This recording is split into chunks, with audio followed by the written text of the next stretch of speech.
This the book of Second Exodus, chapter 9 and verse 1. He answered me then and said, Measure thou the time diligently in itself, and when thou seest part of the signs past which I have told thee before, then shalt thou well understand that it is the very same time wherein the highest will begin to visit the world which he made.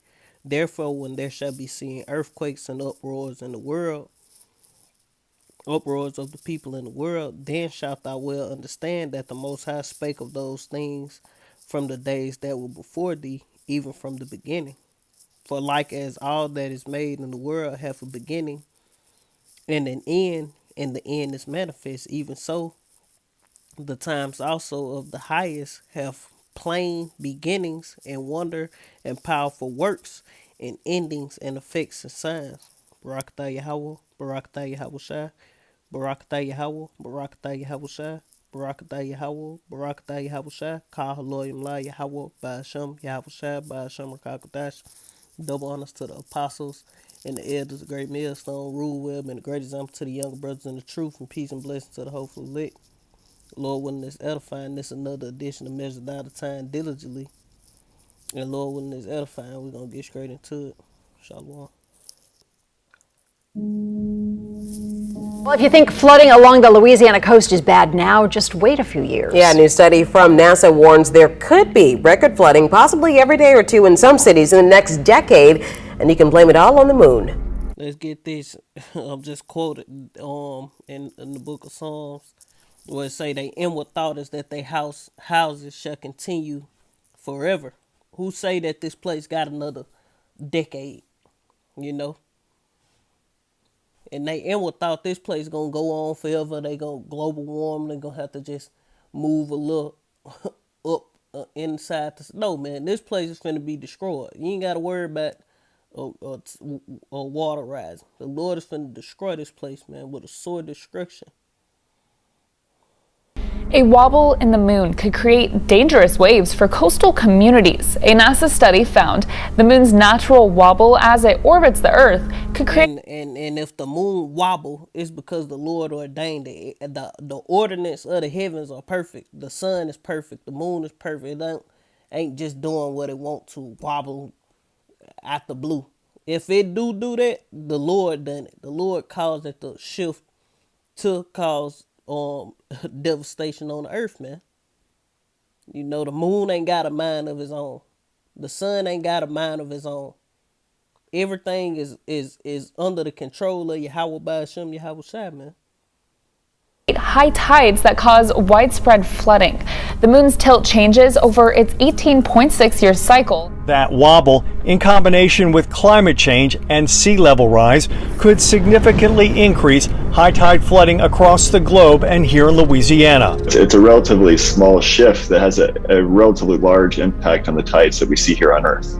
Scientists have predicted this for the last 70 years, but it's actually happening more quickly and it's more intense than we realized. I got it Well, this real quick.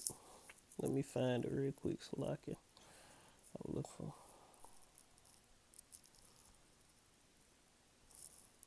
Lock it. Let me grab this before we let it play.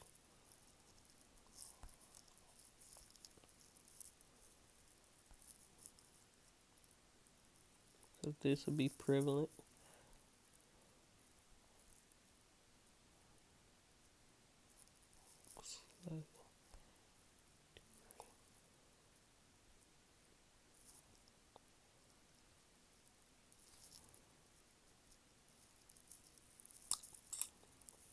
Proverbs 8 and where we gonna start?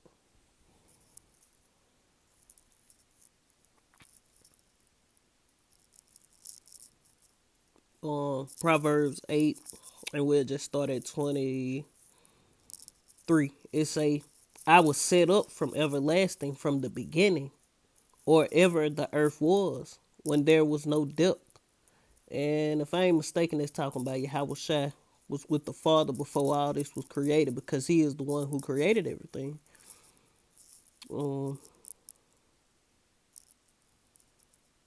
Yep. As a matter of fact, let's go to prove what I'm saying. This Proverbs 8 and 22, it say, the Lord possessed me Who is that? The Lord Yahweh possessed who? Yahweh Shai in the beginning of his way. Before his work of old, I was set up from everlasting from the beginning, or ever the earth was. When there was no depths, I was brought forth. When there was no fountains abounding with water, before the mountains were settled, before the hills was brought forth, while while yet while as yet he had not made the earth, nor the fields, nor the highest part of the dust of the world. When he prepared the heavens, I was there. When he set a compass upon the face of the depths, when he established the clouds above, when he strengthened the fountains of the deep, when he gave the sea his decree that the water should not pass his commandment, when he appointed the foundations of the earth. And that's the point. When he gave the sea his decree that the water should not pass his commandment, when he appointed the foundations of the earth, man. Then was I brought by him as one brought up with him, and I was daily his delight, rejoicing always before him. So that's pretty much the point. Verse 29, when he gave the sea his decree that the water should not pass his commandment, when he appointed the foundations of the earth. So when these floods come on the earth, and different rivers flood and all these different things be flooding, it's because the Lord told the waters to flood, man. Because the waters have a decree that they cannot pass, man, unless the Lord allow it. Storms, which have caused so much devastation, are part of a weather system which first caused flash flooding in the UK earlier this week. From America to Europe and Russia, extreme weather is breaking records. There was so little time to run, people tell us. Look at the force of this flood. The region has seen record high rainfall over the past 24 hours. Oh my God! What's this here?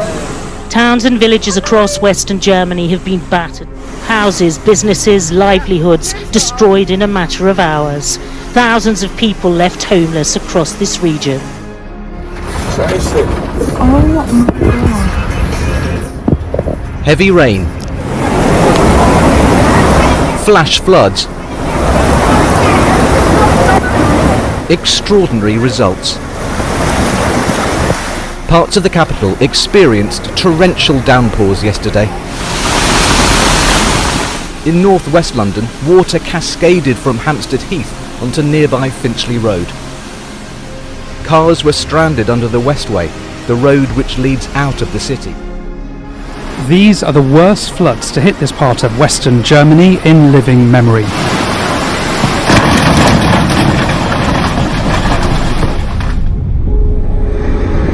This fire is raging out of control in southern Oregon as millions of people across the western United States are hit by another round of scorching temperatures. I'm on the west side. With the temperature in the town of Stovepipe Wells in California not falling below 42 degrees overnight, the highest daily minimum ever recorded in the Northern Hemisphere. We've seen heat waves, right across the world, in fact. Droughts in one location, and because they're all so much more intense, we can see that the atmosphere is energetic and possibly more energetic than we're predicting it in our climate models, and that's the thing that is really worrying. Tonight in Oregon, the largest wildfire in the country exploding in size. The fire in Oregon, just one of 70 wildfires raging across 12 states. The Bootleg fire is now 7 times the size of San Francisco. Flash flooding is threatening millions of people. Just look at Newark, New Jersey today after storms rolled through there. And the West cannot catch a break. The Tamarack fire in Northern California grew. Let's get this. This is the book of Psalms, chapter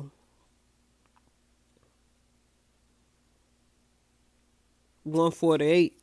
In verse 8, it say fire and hail, snow and vapor, stormy wind fulfilling his word. So hey, the Lord bring these things upon the earth, man. These are judgments. Let's get this one too. This the book of Isaiah chapter 29 and verse 6. It say, thou shalt be visitor of the Lord of hosts with thunder and with earthquake and great noise, stormy wind. With storm and tempest and flames of and the flames of devouring fire. Exponentially overnight. Smoke from that fire in Oregon now clouding the skies over Utah. Extreme conditions leading to extreme concern. Pushing these fires are back-to-back heat waves. This one is the 4th in 5 weeks. And devastating the coastline with hundreds of millions of mussels literally cooked alive. An event so extreme, but with more than twice as much scorched earth compared to this same time last year. Tonight, a record already on track to be broken. Massive amounts of dead fish are washing ashore all across Tampa Bay. Beaches are closed. Crews are racing to clean up the smelly, decaying bodies or fish. Local experts say it's early in the season to see concentrations of red tide this high. The images here are astonishing. Thousands, if not hundreds of thousands of dead fish floating in the water. These massive fish kills continue to be a major problem in the Bay Area. The city says the massive amounts of dead fish started washing up in St. Pete waterways about 10 days ago.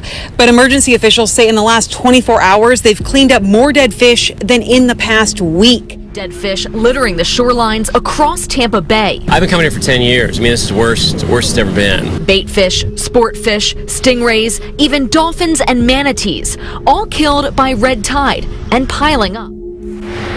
It's being described as disturbing, sickening, and rancid. People across 2 counties say they can't believe their eyes or their noses for that matter. KDK's Megan Schiller reports from Upper St. Clair to explain why there's now an active investigation into thousands of dead fish. There's no sheen on it, you know. Jack Conroy walks this trail every day, but he's never seen this. I see 1 dead fish, 2 dead. This the book of Hosea chapter 4 and verse 1. It say, hear the word of the Lord, ye children of Israel, for the Lord hath a controversy with the inhabitants of the land, because there is no truth, nor mercy, nor knowledge of Yahweh in the land.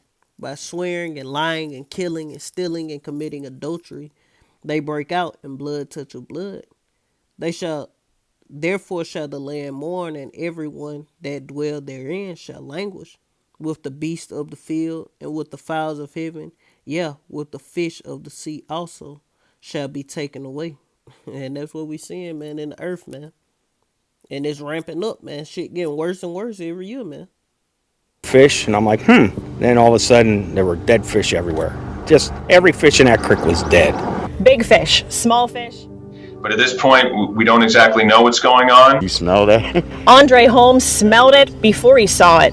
Hundreds of dead fish dumping out of Chartiers Creek into the Ohio 15 miles north in McKees Rocks. I've never seen anything like that outside of a horror movie. You know, I was like, okay, Stephen King type of stuff here. But it's not fiction. And the reality is, the damage is done. I'm not an expert, so I'm not trying to pretend to be one, but I've been around the water long enough to know that, okay, this is not a natural occurrence.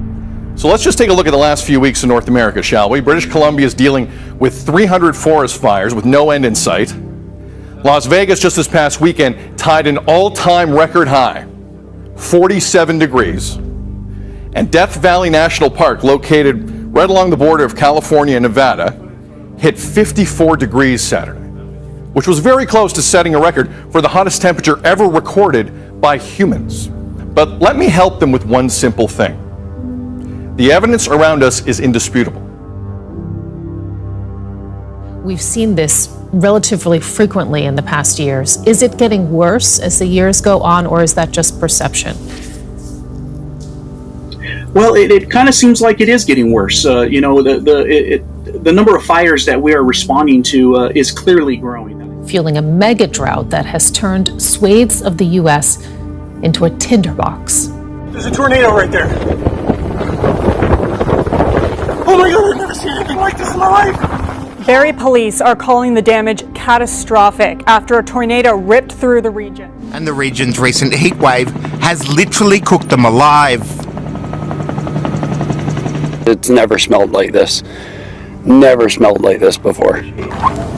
British Columbia's aquaculture industry depends largely on the region's mild climate. That is changing. Farming families who have thrived here for generations are now worried about the future. This used to be alive. Now there's nothing. Most of the mussels around here now are all gone. My clams, you can see the sand dollars and stuff, are all dead. The mass die-off illustrates the impact of climate change here and now. We knew the heat might have been bad, but we weren't expecting to see what we saw, or what we are seeing. And Western Canada's recent record-breaking heat may be a harbinger of things to come.